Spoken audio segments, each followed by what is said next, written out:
Yes, that was a yawn. I was not eating my fist or anything. I'm the Modern Film Critic, Adam Bilbrey, here to review the new Marvel film, Thor: The Dark World. I wouldn't say a huge fan of the first one, but I really thoroughly enjoyed it. I thought it was a great spin to the Thor universe, I guess. Chris Hemsworth is really good in the film. He does his job. He looks like Thor. He sounds like Thor. He feels like Thor. He is Thor. When I think of Thor, I think of the guy from Rush. What was his name? Can't remember. And it follows a more darker spin to the tale, because we've got this evil presence that not even Odin can control. It's not even Asgard can control. They come in, and this new substance called, I think it's called Aether or something like that, it takes Natalie Portman's body, his love interest, and now we've got our story. We're going to stop this. I'm very vague when it comes to plot, but it's not my fault. The first 45 minutes of this movie really was a drag, and I was really bored of this film about 45 minutes in. And not only bored, but confused. It opens up and it tries to explain things, and I have no idea what's going on in the movie. I tried. Okay, just come on, you got this. Let's watch this. Still clueless. I didn't fall asleep. I didn't leave. I never leave. I never go to the bathroom or anything like that. I pay attention. I watch it. It just did not deliver in the first 45 minutes. Eventually, I picked up. I got this. Our villain's name is this. He's here to do this and that and that. But do you really care?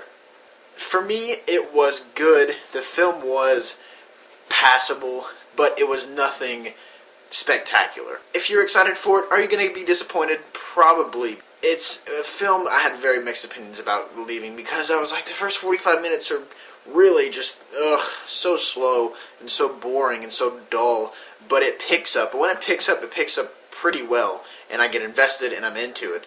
But the payoff isn't as great as it could have been, because the first 45 minutes are still lacking, and I'm still not completely invested as much as I should be. But because that first 45 minutes wasn't good, I'm not, as invested as I should be. So the payoff and the climax is like, that was fun, but that's it. It's nothing like the Joker, or it's something, it's just one of those villains that are sort of thrown at you, and you're just like, okay, I accept it for what it is. He did his job, but it wasn't like, he wasn't menacing, like Zod in Man of Steel.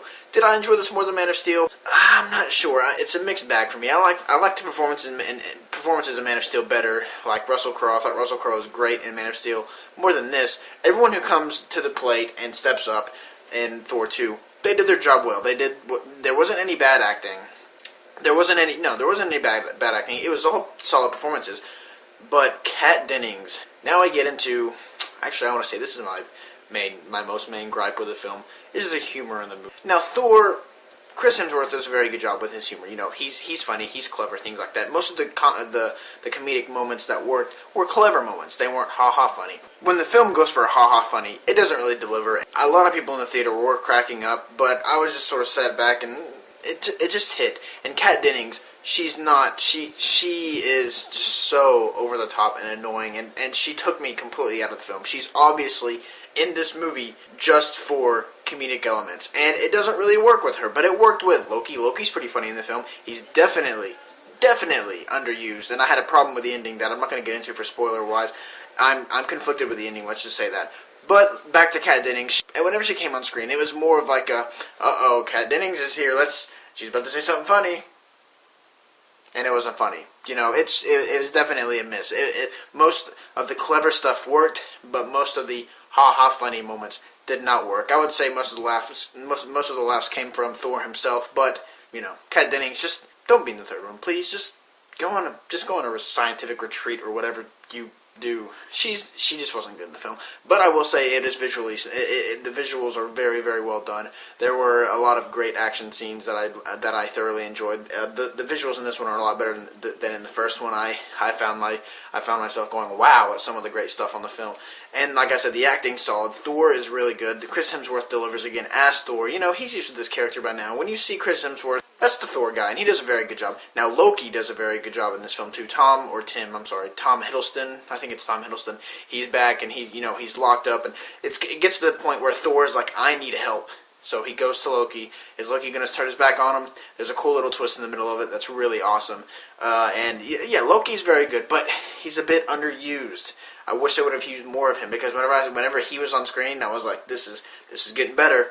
And then it's just, I don't know, when he wasn't around, I wanted to see more scenes from him. There weren't a lot of scenes with him in it, but when he was on screen, it was so much fun. He was so funny. He's so clever. You don't know what he's going to do. You're just watching him the whole time. Like, is he gonna pull something smart on us, or what is he gonna do?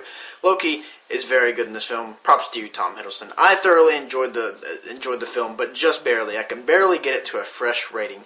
I'm gonna go 3.25, 3.25 for Thor: The Dark World. If you're a diehard fan of Thor, are you gonna be disappointed? Probably. It is a darker spin, but doesn't necessarily work. Not for the most part, but I would say it is still fun. Popcorn in my face, fun. I'm not going to probably watch it again. I'm not going to buy it on Blu-ray or anything. It's pretty forgettable. And I know from a month down the road I'm going to be like, yeah, that Thor movie came out. Don't remember a thing from it. That's the way a lot of films have been this year, honestly, and that's sad to say. But anyway, are you excited for Thor 2? If you have seen it, what are your thoughts on it? If you haven't seen it, are you excited for it? Let me know your thoughts in the comments section. If the comment section is working, what is wrong with you, YouTube? What is wrong with you, YouTube? That's a different video. And as always, I'm the Modern Film Critic signing off. What I'm sort of talking about, because I really didn't like her in the first one either, and I'm shooting a review. Okay. I'm shooting. I thought you were already done. No, I started doing that just like... You hear me talking?